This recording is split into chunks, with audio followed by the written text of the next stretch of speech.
Thank you very much. That was exactly what I was going to say. The second proposal seems far better and would clarify things for us, particularly using WHO and FAO, the two. I thought they were going to be two separate, but maybe they're just one together, and that should be a big thing. And thank you, I think, Canada, for saying about the formulas. I'd just like clarity on that, because so many products now are turning into drinks. The manufacturers seem to think this is, you even have Weetabix on the run and as a drink form. So I just want to know whether, and there are also these growing up milks for older babies, older children, and they go on to 10 years old. So it'd be nice to know what was in there. Thank you. But that may be something that comes in the proposal. Thank you.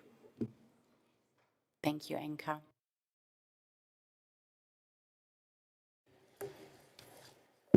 Thank you, Madam Chair.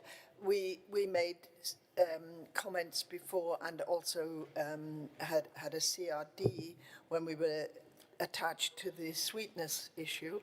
But we have concerns, particularly about plant-based formulas being pushed as almost better for babies. We do have concerns and share the concerns raised by Thailand about, the use of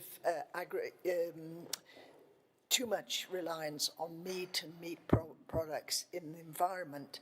But really, these ultra-processed plant-based products are not really the answer to this. So we totally support what New Zealand was saying about waiting for WHO and FAO to come with their report so that we can see the size of this problem, and also what Italy said. And these are all really valid points. This is a problem that we need to deal with in a different way, I think, and I'm not sure whether Codex is the right venue to actually address the problem of not enough use of plants. And you'll have people eating a plant-based vegetarian sausage roll and not actually eating their proper foods. This is what will happen for sure. Thank you. And I would say that none of them should have, but that's a labelling issue, climate and greenwashing claims. Thank you. Concerning that so many countries believe that this new guideline will really help them deal with the probiotic claim. We are totally in favour of what the EU and the UK have said here, that, probiotics are a claim, and just having that in a new guidance will totally boost the use of these things as an advantage and as having a health advantage. This is really scary. We particularly are concerned about babies, where an enormous number of trials are going on now using for premature, low birth weight babies. Having a new Codex guidance and work will totally endorse that work that is so risky for young children.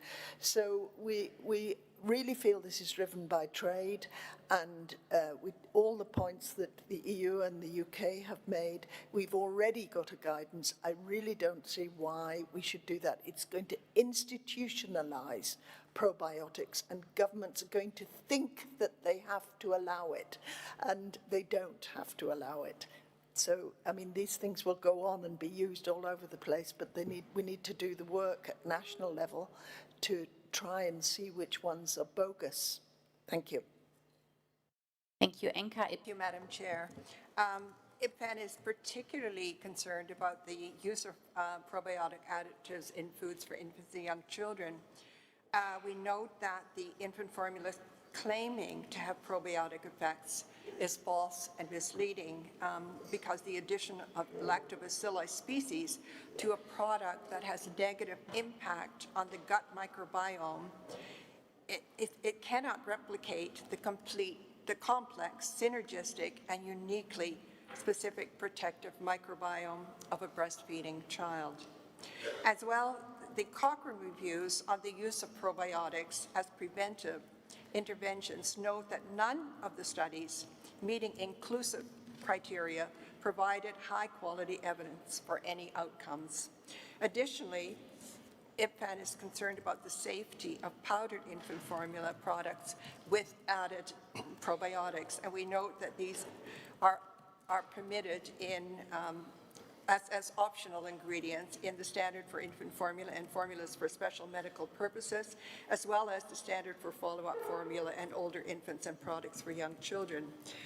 We wish to note that in both of these, the requirement is that the texts comply with, that the products comply with the Code of Hygienic Practice for powdered formula.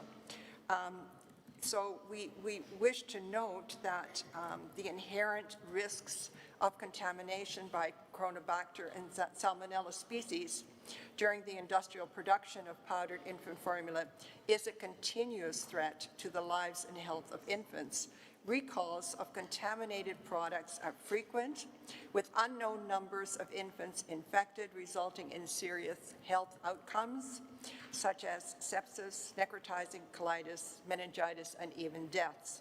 So IBFAN is exceedingly concerned that the addition of lactic acid cultures is stopping the formula-producing industries from labeling and implementing the WHO-FAO recommendation for reconstituting powdered infant formula at 70 degrees centigrade. We note that lactic acid bacteria are destroyed at approximately 48 degrees centigrade. Hence, implementing the safety measure of reconstitution at 70 degrees centigrade to ensure the elimination of the highly pathogenic Chronobacter species would also eliminate the purported benefit of the probiotic lactic acid cultures, clearly not meeting the Codex requirement of achieving the intended effect and rendering such claims fraudulent. So IBFAN supports the position of the EU and others who are opposed to furthering this work. Thank you, Madam Chair. Thank you, IBFAN, and I have Yatza